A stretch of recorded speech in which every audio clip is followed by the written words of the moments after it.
কুরুক্ষেত্রের যুদ্ধ শুরু হবে। চারিদিকে যুদ্ধের প্রস্তুতি চলছে।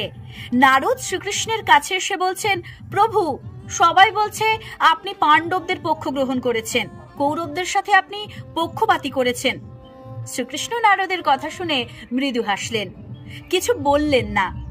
তারপর তিনি 3টি মালা নিয়ে নারদের হাতে দিলেন। নারদ জিজ্ঞেস করলো, এই মালা নিয়ে আমি কি করব? শ্রীকৃষ্ণ বললেন, আমি তোমায় 3টে মালা দিলাম। এই 3টে মালা নিয়ে তুমি কৌরবদের কাছে প্রথমে যাও, গিয়ে বলবে এই 3টি মালা তুমি 3 জনকে পড়াতে চাও। কাকে কাকে পড়াবে? একটা পড়াবে উত্তম জনকে, 2টা পড়াবে মধ্যম জনকে, আর একটা পড়াবে অধম জনকে। নারদ বলল, আচ্ছা ঠিক আছে, তাই হবে। এই মালা নিয়ে আমি তবে কৌরবদের কাছে যাই। শ্রীকৃষ্ণ বললেন, এই উত্তম, মধ্যম আর অধম সম্পর্কে কৌরবদেরকেই জিজ্ঞেস করো, নিজে থেকে পড়াতে যেও না।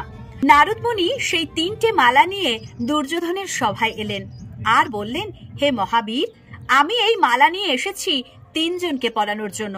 একজন উত্তম, একজন অধম, একজন মধ্যম। আপনি বলুন কোন মালা আমি কাকে দিতে পারি?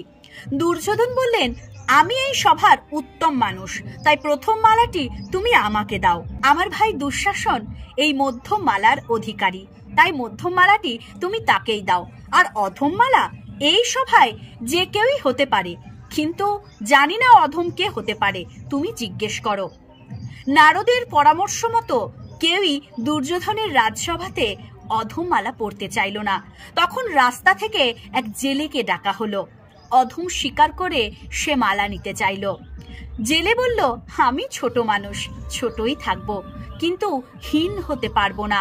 যেহেতু দুর্যোধনের সভায় 3 জন মানুষকে পাওয়া গেল না, তাই সেই মালা নিয়ে নারদ ফেরত চলে গেল এবং আবার শ্রীকৃষ্ণের পরামর্শ মতো যুধিষ্ঠিরের সভাতে একইভাবে সেই মালাগুলো নিয়ে নারদ জিজ্ঞেস করলেন, আচ্ছা, আপনার এই সভায় উত্তম, মধ্যম এবং অধম হিসেবে আমি কোন 3 জনকে মালা দিতে পারি?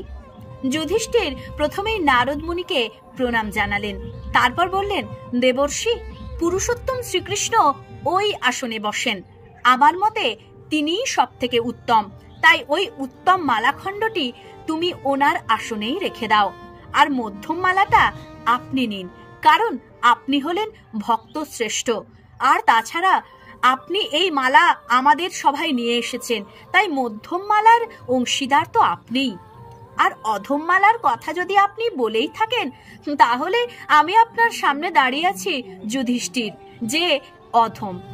নারদজি এই কথা শুনে ভগবানের কাছে ফিরে গেলেন। ভগবান শ্রীকৃষ্ণ তখন বললেন, দেখলে তো নারদ, দুর্যোধনের সভায় দুর্যোধনই প্রধান, ওখানে তো আমার কোনো স্থান নেই। যুধিষ্ঠিরের ওখানে আমার স্থান পাতা আছে, তাই আমি কোথায় যাব বলো?